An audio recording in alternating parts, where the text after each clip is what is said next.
Bonjour, croyez-le ou non, vous et moi, nous sommes à la fois usagers et gestionnaires de l'eau. La preuve, mes deux grands-mères. Ma grand-mère mexicaine, elle, tous les jours de sa vie, ou presque, remplissait une marmite en tôle comme celle-ci, d'eau qu'elle faisait bouillir et pour ensuite l'utiliser pour l'alimentation. Personne de ses nombreux enfants ne tombait malade et elle avait des réserves en cas de coupure. Ma grand-mère française, elle, utilisait des citernes pour recueillir l'eau de pluie et ça lui servait à chaque été pour venir arroser ses plantes et son potager. Avec une citerne ou avec une marmite, chacune de mes grand-mères, à leur manière, gérait la quantité, la qualité et les coûts liés à l'eau. Ce sont exactement ces facteurs-là, ces aspects-là qui sont à la base de la gestion des ressources en eau et de la gestion de l'eau potable et des eaux usées. Comme le mentionnait Madame Villemur, nous avons encore des problématiques ici même au Québec de gestion de l'eau. En particulier des questions de pollution, par exemple, qui affectent la qualité, des questions de surconsommation qui affectent la quantité et des grands coûts, par exemple, pour la gestion des infrastructures. Parmi les différents éléments de la complexité de la gestion de l'eau, il y a bien sûr les défaillances ou les questionnements technologiques, les solutions scientifiques à découvrir, mais il y a aussi les problèmes d'administration publique.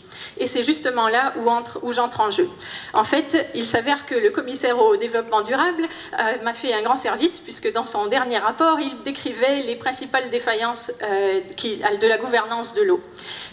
Entre autres, il s'agit d'un manque d'une vue d'ensemble à l'intérieur d'un cadre de gestion de l'eau qui représenterait l'ensemble des politiques publiques des différents intervenants. Donc quand je parle de différents intervenants, ce sont les ministères, les organismes du gouvernement bien sûr, mais il y a également les gens qui sont dans des organismes parapublics ou même des associations, comme les organismes de bassin versant.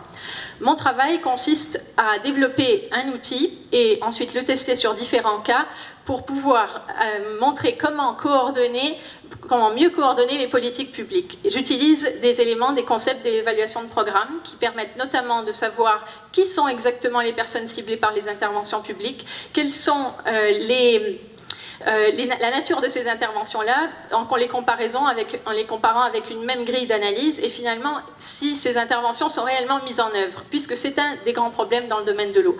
Un des cas sur lesquels je vais m'attaquer, c'est celui des tours de refroidissement à eau. On en a entendu parler récemment dans l'actualité, malheureusement, puisque c'est le lieu de naissance de bactéries qui peuvent causer des maladies. Donc on implique des gens de la santé, mais on y a aussi des gens impliqués au niveau de la régie des bâtiments ou au niveau des municipalités qui se préoccupent de la surconsommation d'eau dans ces tours. Finalement, ce sont les gestionnaires des tours de refroidissement qu'ils ont visés, les usagers qui sont gestionnaires. Merci beaucoup.